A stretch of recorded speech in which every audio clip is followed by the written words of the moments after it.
The sport of kiteboarding has developed many disciplines, from racing, freestyle, and surfing.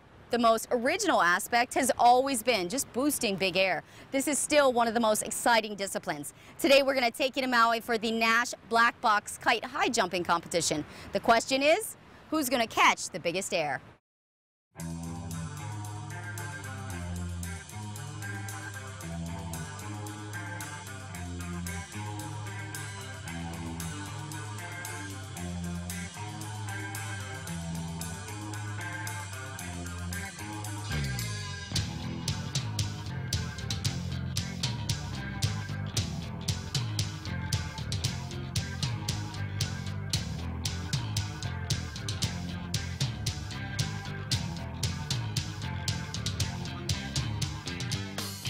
In windsurfing, we used to jump pretty high, and now in kiting, it's just a whole new realm. You're like twice as high as I would be jumping windsurfing, and I come down way softer. And that was the rush for me when I first started kiting. Was I just wanted to get really high off the water, and it's a big rush. If you compare high jumping today to like 5 or 6 years ago, it's a huge difference, because today a kite is extremely great, it's very safe, and they're way more user-friendly. And there's a lot of people like to push themselves and see how high they can go. So average riders jump between the 25 to more advanced riders, maybe a 40 foot, and then some people pushing the 60 and close to 70 feet.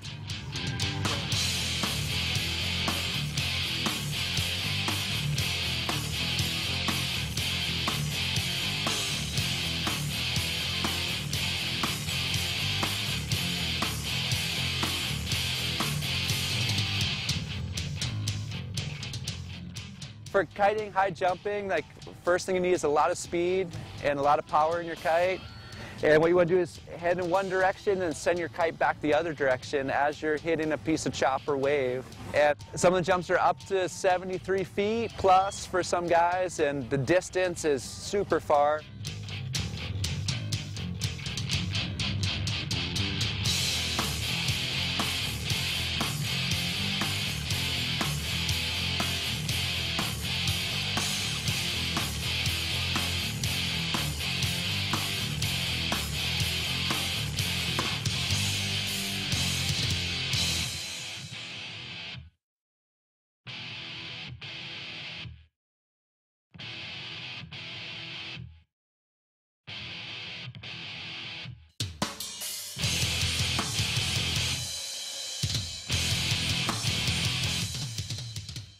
Today, Naish held a high jump contest. The reason why this has sort of come back into the sport is because of the developments in the shadow box that allows you to measure altitude.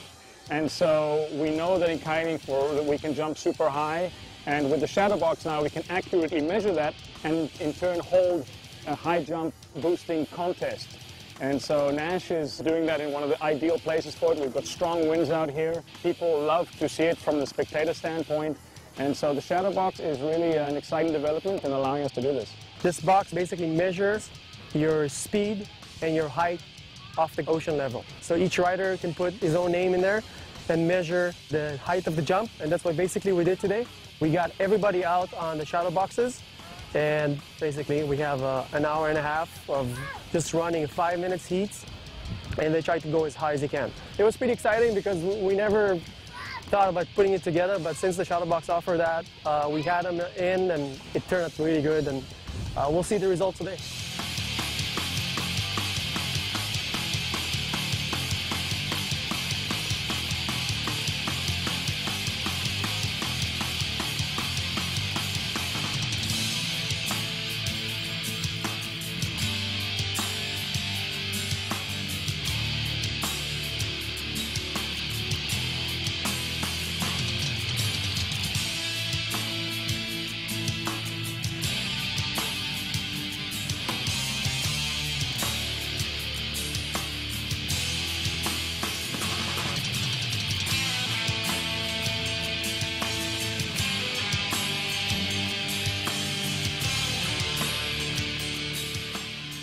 The whole thing with kiteboarding is all about jumping big for a lot of people, but no one ever had the way to kind of measure how high they actually did jump.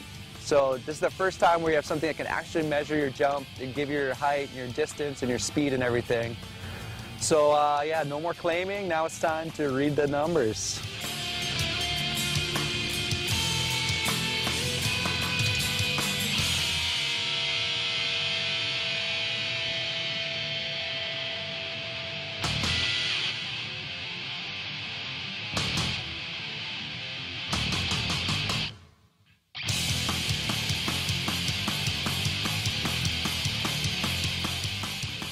The high jumps in kiting has always been amazing because you basically are attached to a parapont or hang glider, and it's what allowed kiting to have that amazing revolution in the early days. And to be able to do that is like flying, and that's always an attraction for anyone that's done any of these water sports and likes to get air.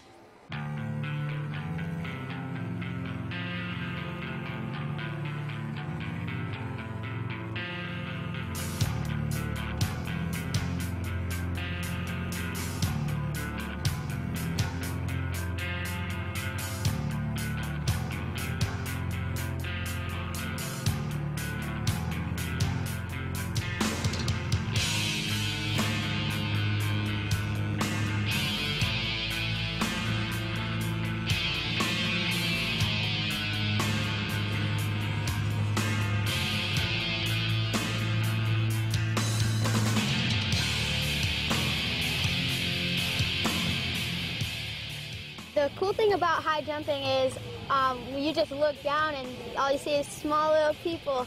You can see the airport, you can see the rental cars, everything. It's just great.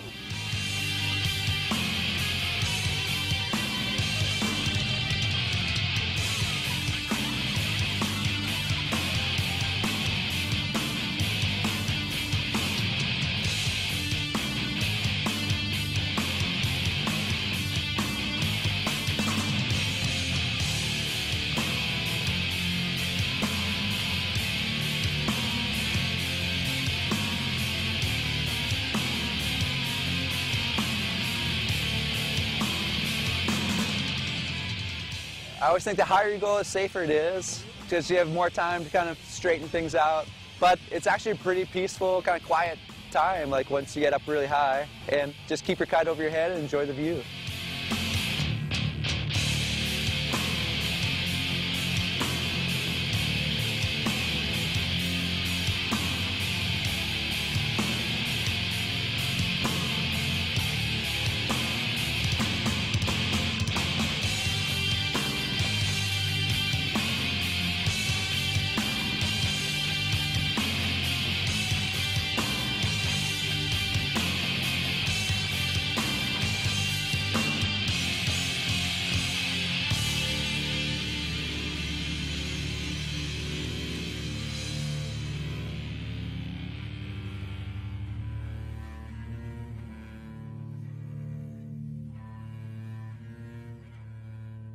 Toasty!